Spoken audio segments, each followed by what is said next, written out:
Welcome to my channel Worldwise. This is gonna blow your mind. How a century-old declaration set the stage for one of the world's most enduring conflicts.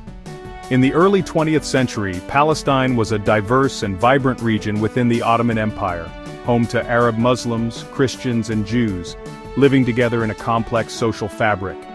The streets of cities like Jerusalem and Jaffa bustled with merchants, artisans, and families from many backgrounds, each contributing to the unique character of the land.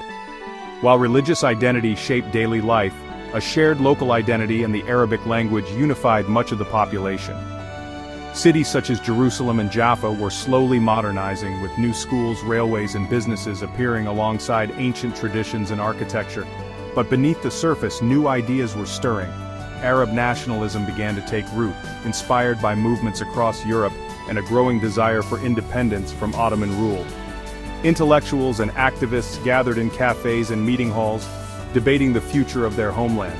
Meanwhile, the Zionist movement was emerging in Europe, seeking to establish a Jewish homeland in Palestine, as a response to centuries of persecution and rising anti-Semitism. Jewish leaders organized congresses and encouraged families to make the long journey to the land of their ancestors.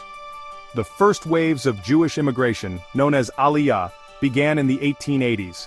Settlers purchased land, drained swamps, and established new agricultural communities, determined to build a future in Palestine. These changes brought both cooperation and tension with local Arabs, especially over land and resources. In some places, Arabs and Jews worked side by side, while in others, disputes over land sales and employment began to sow mistrust. The Ottoman authorities, wary of these shifts, sometimes imposed restrictions on land purchases and immigration, yet their weakening grip, combined with growing European interference and diplomatic maneuvering, set the stage for upheaval and uncertainty. The seeds of two competing national movements, Arab and Jewish, were now firmly planted in the land, each with its own vision for the future of Palestine. The coming decades would see these aspirations collide, as hopes and fears intertwined, forever altering the region's destiny and shaping the course of history in the Middle East. World War I shattered the Ottoman Empire and redrew the Middle East. Britain, seeking to expand its influence, made conflicting promises to both Arab and Jewish leaders. Through the Hussein-McMahon correspondence, Britain appeared to support Arab independence in exchange for revolt against the Ottomans. Simultaneously, the secret Sykes-Picot Agreement with France divided the region into colonial spheres, contradicting promises of Arab self-rule. Palestine was slated for international administration, revealing the colonial ambitions of the European powers. Britain also courted the Zionist movement, seeing strategic value in Jewish support for the Allied war effort. Zionist lobbying in London, led by Chaim Weizmann, pushed for British backing of a Jewish homeland in Palestine. These overlapping promises set the stage for future conflict, as Britain tried to satisfy incompatible nationalist aspirations. The war's end would bring these contradictions to the forefront. A single declaration would soon ignite decades of struggle. In 1917, the British government issued the Balfour Declaration, supporting a national home for the Jewish people in Palestine. While celebrated by Zionists, the declaration alarmed the Arab majority, who saw it as a betrayal of their own aspirations. After World War I, Britain was granted the Mandate for Palestine, tasked with implementing the Balfour Declaration while protecting the rights of non-Jewish communities. In practice, British policies favored Jewish immigration and institution building, while Arab political demands were sidelined. Jewish communities established their own agencies, schools, and defense forces, laying the groundwork for statehood. Meanwhile, the Arab population faced increasing marginalization and growing frustration. The British found themselves unable to reconcile the two national movements. Tensions simmered, setting the stage for open conflict. The Mandate years would prove a crucible for both communities. In the 1930s, British policies and a dramatic rise in Jewish immigration to Palestine fueled deep Arab fears of dispossession and loss of their homeland. The influx of new arrivals, many fleeing persecution in Europe, changed the demographic landscape and heightened anxieties among the Arab population, who saw their way of life increasingly threatened. Land sales to Jewish organizations, often facilitated by absentee landlords, led to the eviction of thousands of Arab farmers from their ancestral lands.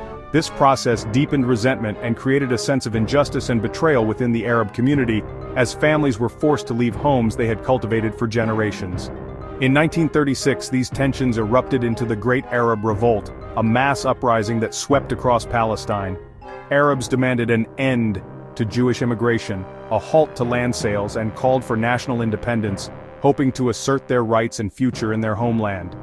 The British authorities responded with harsh repression, mass arrests, collective punishment, and the systematic decimation of Palestinian leadership.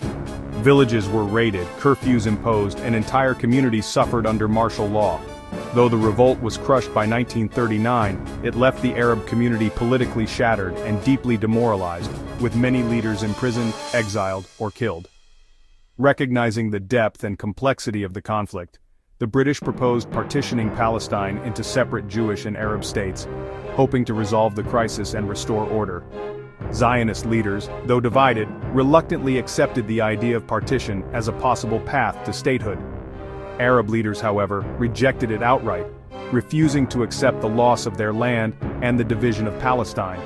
The failure to reach any meaningful compromise marked the beginning of the end for British rule in Palestine, as their authority and legitimacy rapidly eroded. The stage was now set for a new and even more violent phase, as armed groups on both sides prepared for open conflict, and the struggle for control intensified. The conflict had become deeply entrenched, with both Jewish and Arab communities hardening their positions and preparing for the battles ahead. As the world watched, the crisis in Palestine was about to draw in international powers, setting the stage for a conflict that would shape the region for decades to come. World War II and the Holocaust transformed the struggle over Palestine. Britain's 1939 White Paper restricted Jewish immigration, angering Zionists as European Jews faced genocide.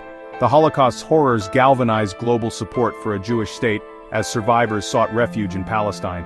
Zionist groups defied British restrictions, smuggling in refugees and launching an armed insurgency against British rule.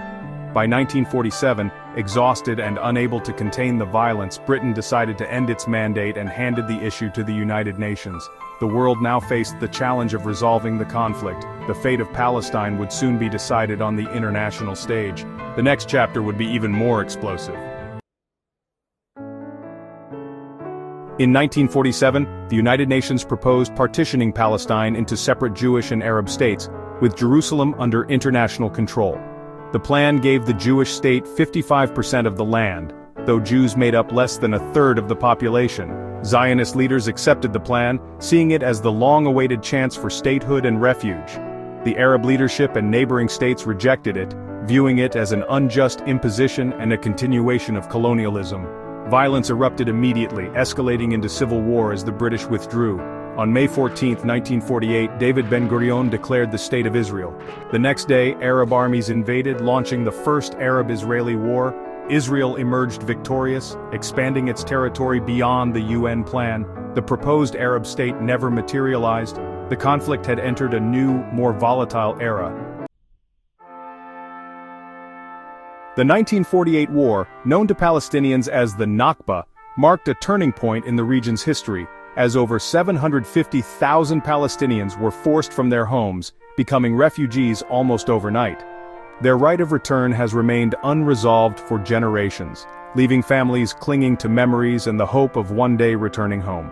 Israel's victory in 1948 led to decades of conflict with its neighbors, as borders shifted and new tensions emerged across the Middle East. The 1967 Six-Day War brought the occupation of new territories, dramatically altering the landscape and balance of power in the region. The occupation of the West Bank, Gaza, and East Jerusalem transformed the conflict into a daily reality for millions, as Palestinians found themselves living under Israeli military control, facing restrictions and uncertainty.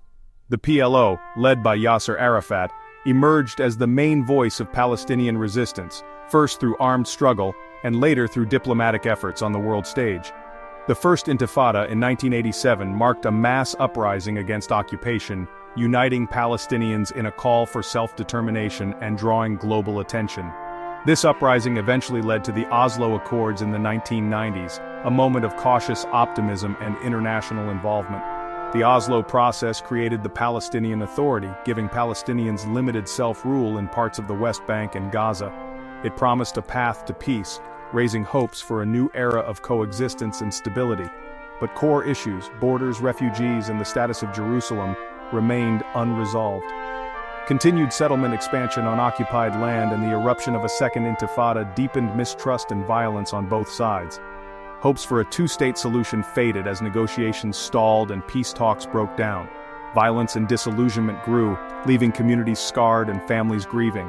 The conflict became a relentless cycle of war, negotiation, and renewed hostilities, with each side suffering losses and setbacks.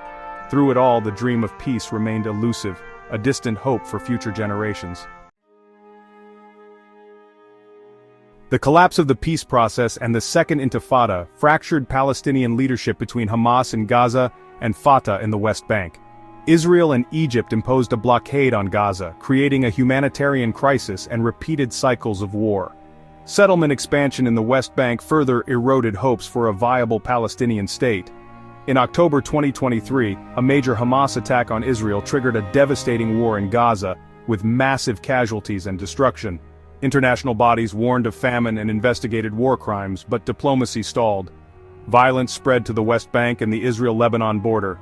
The core issues, land, refugees, Jerusalem, security, and self-determination, remain unresolved. After more than a century, the conflict endures its human cost as tragic as ever. My next video is up. Watch it now.